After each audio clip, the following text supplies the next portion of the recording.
Hi everyone and welcome to my channel. My name is Carly and you're watching Sewscape. And welcome if you're new, welcome back if you're a subscriber. I've been away for a while. I'm so sorry you guys, but life just got really busy around the holiday time and I didn't have that much time to create. So when I was creating garments instead of content. So I apologize, but that's just life. So I want to go through and show you guys everything that I've been sewing since I posted last. So these are all the things that I've made from December and January. So most of the things that I sew are from the Burda Style magazine. It's a monthly subscription that has 20 or so patterns all nested together on these pattern sheets. I've been a subscriber for about 2.5 years now and I almost exclusively sew from them. I love these magazines and I feel like they're really up to date and fashionable. So yeah, let me show you guys what I've sewn from these magazines. But one thing I sewed in the past 2 months was not from the magazine, which is very rare. So I'll show you what that is later on in the video. So I'm gonna work my way backwards. So I'm gonna start what I sewed in January because it's fresher in my mind, and then we'll work back through December. So the first something I sewed in January was Cotton Dress 101 from the January 2024 issue of Burda Style. So I thrifted this cotton plaid fabric a couple months ago. I don't know if it was in one of my haul videos or not, but I got this from Value Village. It feels like maybe it's a lower quality cotton because I feel like it does have some pilling on it already. That's okay. This is mostly a house dress. I find in the front, the opening, like the chest opening, what's that called? A neckline is a little low, but I really love wearing this around the house. I haven't worn it to work yet, but it's a super comfortable dress. I love the short sleeves.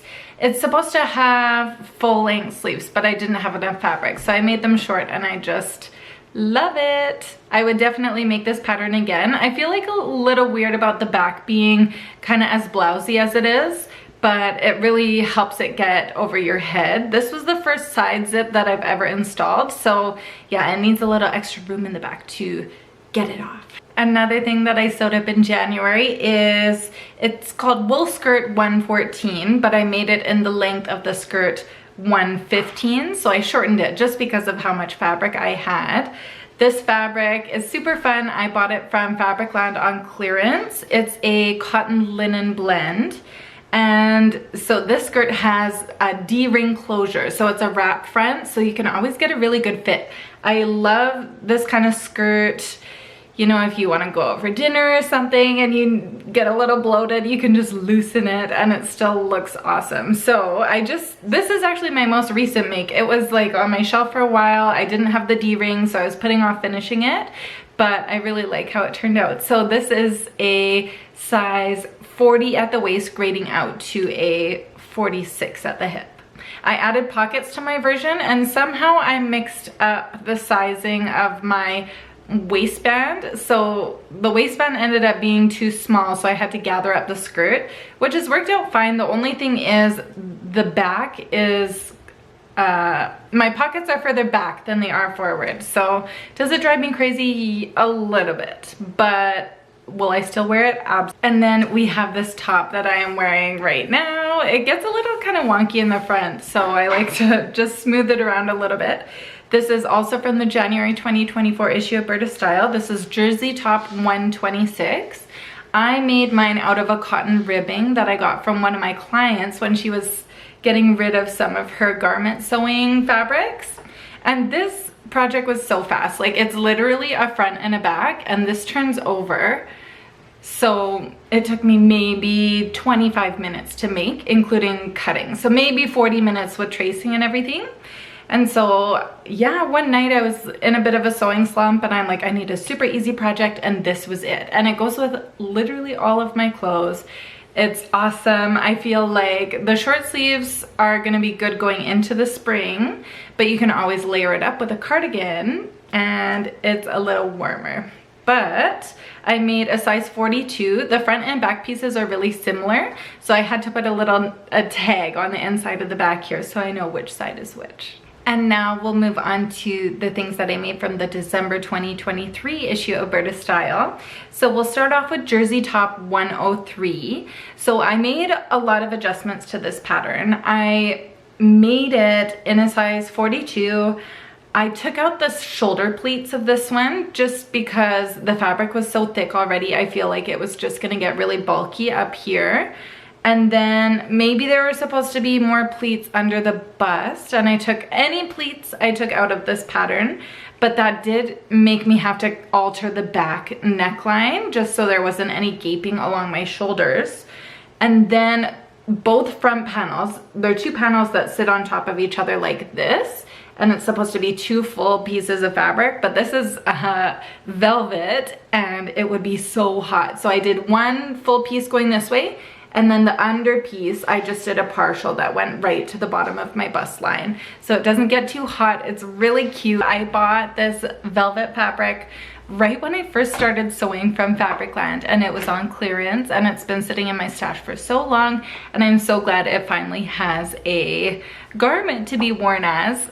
The only problem with this, I feel like this is a problem with a couple of my garments, is it's really itchy under my armpits. I feel like the velvet irritates my skin, so I really need to look into getting some of that. I know my mother-in-law, she suggested to get some fleecy nylon thread for my serger.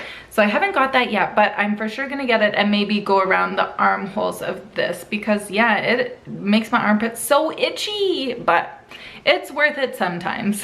And then I made Crepe Dress 113. My version was not in crepe. I made my version out of a viscose that I thrifted from a little thrift store where my mom's cabin is. And it's just so cute. I really love this. When I first made this pattern, it has kind of 3 tiers of flutter sleeves. So there were 3 flutter sleeves all stacked together. And I just feel like it was too overwhelming. So I removed 3 of them. Sorry, there were 4 altogether. So I left just the one sleeve. And this dress is so cute. I just love it for the winter time. I feel like it's super classy and dressed up. But I feel like with a pair of boots and a jacket, like, it's not too dressed up to go to work or anything like that. So this has been a make that I have gotten a lot of wear out of since I've made it. It looks black, but it really is navy.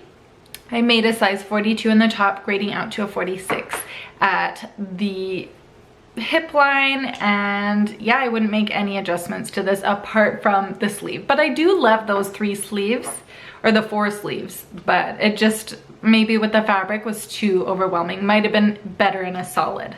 And then the next thing I sewed up was knit fabric jacket 118 from the December 2023 issue of Burda Style.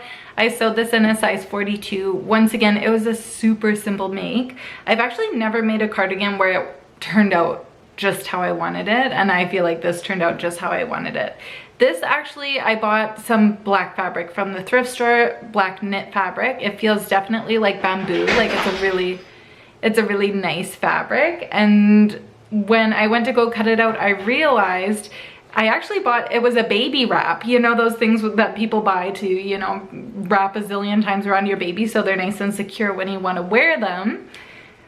And they're pretty expensive, and they're made out of really nice breathable fabric. So I'm like, ooh, this is a good idea to look out for these baby wraps to sew clothes out of. But it's this super lightweight, great for these kind of shoulder seasons when weather is warming up and you need to dress in layers. So I love this. I'll definitely make it again. I think I actually did crop this by a couple inches just so it sits right at my waist, because I feel like if it sits below my waist and it's a jacket, I don't wear it. Unless it's like a going outside jacket, you know what I mean? Anyways, this was an awesome make, super easy, and I would recommend it to you. And then I had a make from the November 2023 issue of Burda Style too that I made last minute before I went to go visit my mom. My plane got delayed, and so I had one day at home to do any sewing, and I thought I would make myself a really comfy airport sweater dress. I love to wear kind of a stretchy sweater dress to the airport. I feel like they're super comfy. There's no waistband to go on jeans and stuff. So this was great. I made this out of some fabric that a friend has passed along to me. It's got this super fun geometric print. I'm not sure of the content, but I love it. I tried to do my best at stripe matching. I didn't have that much fabric, but I feel like I used almost all of it. And I love these little bat wing sleeves. I like how it's cinched at the waist with a nice elastic waistband. So really comfy for, you know, the big meals or flights or anything where you're gonna be, you know, moving and bending around a lot. I made this in a size 42. I did grade out to a 44 at the hip, but not to a 46. Just I wanted it to be nicely fitted. And yeah, this is great. The only thing is, because I wanted the stripes to match down the arms, the sleeves don't stretch because of the stretch of the fabric. So it's not something to be doing dishes in, but that's okay. It's an excuse not to do the dishes. And the last thing I'm gonna show you today, my only non-Burda make, which it is one of my favorite sewing patterns of all time. I've made 2 of these, and it is the McCalls 7875 dressing gown. And this is a gorgeous pinup style dressing gown with 3/4 length sleeves, perfect for doing the dishes, and a lovely circle skirt. So I made this from a thrifted duvet cover. As soon as I saw it in the thrift store, I'm like, you're coming home with me. The last version of this I also made from a duvet cover, but it was getting a little tight in the arms. I made it, you know, a couple years ago when I first started sewing, and there were a lot of mistakes, and my sewing wasn't super consistent at that time. So I've made an updated version. I made it right before Christmas as a Christmas present to myself, and with having company sleep over, it was really nice to just like toss on top of my pajamas and still like go about my house, because you know, you want to feel fancy and be the hostess at Christmas. So I love this. I love the swish. I got the coordinating fabric for the collar and the sleeves from Fabricland. I think it was a linen cotton blend, maybe a linen rayon blend, but it's awesome fabric. I love the color combination, and I think it looks really great on me, if I do say so myself. I wear this almost every day. If you look close enough, you'll be able to see the coffee stain I somehow spilled on myself this morning, but that's okay. No one's gonna see it except for all of you guys. And that's everything I've sewed up in the past 2 months. Thank you guys for watching, and I'll see you guys in the next video. Bye-bye.